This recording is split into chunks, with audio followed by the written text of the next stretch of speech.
Olá, boa tarde. Meu nome é Nuno Manuel. Eu sou estudante de agronomia da UFLA, estou no oitavo período e faço parte do laboratório de Epidemiologia e Manejo de Doenças de Plantas, sobre orientação do professor Edson Ampélio Posa. E agora eu vou falar um pouco sobre o nosso projeto, meu projeto de iniciação científica, que é o crescimento micelial de Ceratocystis manginecas, isolado de café arábica em diferentes temperaturas. Bom, esse fungo ele foi achado, teve o primeiro relato dele em 2022 em Luiz Eduardo Magalhães, na Bahia, em áreas de pivô. E a cultivar que foi encontrado, o cultivar de café arábica que ele foi encontrado foi o catuai vermelho IAC 144. Bom, um dos sintomas dele principais são essas necroses que ficam no caule da planta, que impedem a circulação de água e nutrientes, que ocasionam a morte da planta e de seus ramos. Bom, e todo mundo sabe que os fungos são seres simples, então eles dependem muito da umidade, da temperatura, da luz e tudo mais. E não é diferente com esse fungo. A temperatura exerce uma função muito importante nele, que é na infecção e na colonização dele, nos hospedeiros. No caso, o café arábica. Bom, e essa temperatura ela influencia também, obviamente, no seu crescimento micelial.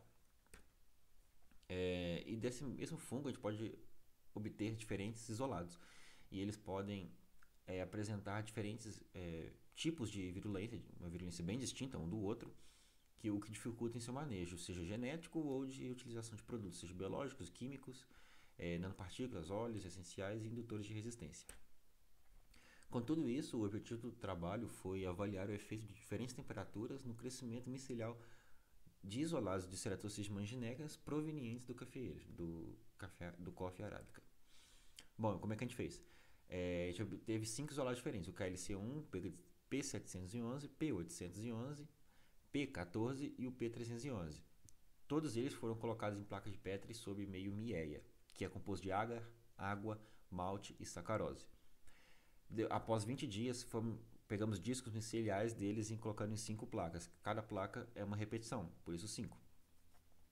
Depois disso, foram feitos todos os procedimentos no fluxo e tudo mais para impedir a contaminação com outros micro-organismos, bactérias e fungos, e foram colocados na BOD sob o fotoperíodo de 12 horas. 12 horas luz e 12 horas escuro, em 7 temperaturas diferentes: 5 graus, 10 graus, 15 graus, 20 graus, 25 graus, 30 graus e 35 graus.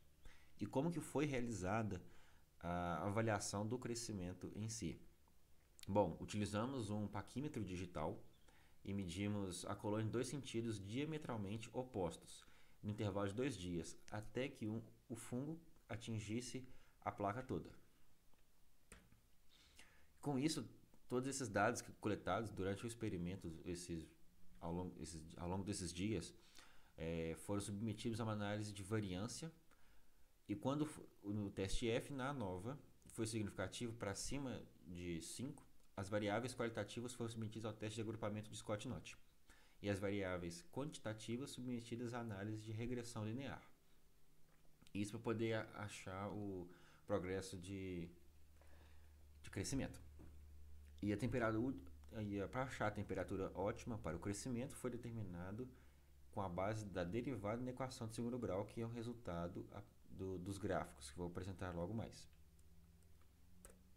Bom, começando pelo resultado do crescimento micelial.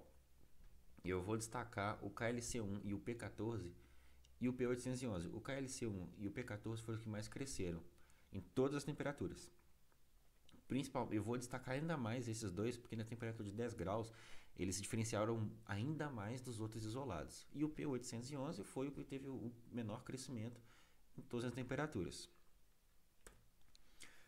Bom, agora sobre a temperatura ideal para cada isolado. O KLC1 obteve uma temperatura ideal de 23,7, o P14 de 23,4 graus, o P711 de 23,9 graus, o P811 de 24,1 grau Celsius e por último o P311 24,34 graus. Aí estão os gráficos, né, de cada isolado.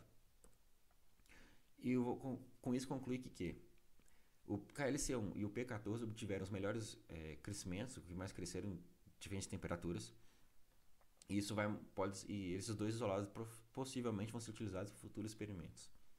A temperatura ótima do fungo variou entre 23,4 e 24,4 graus, variação de 1 grau apenas. E com isso a gente também concluiu que ele não cresce a 5 graus e a 35 graus ele tem um mínimo crescimento.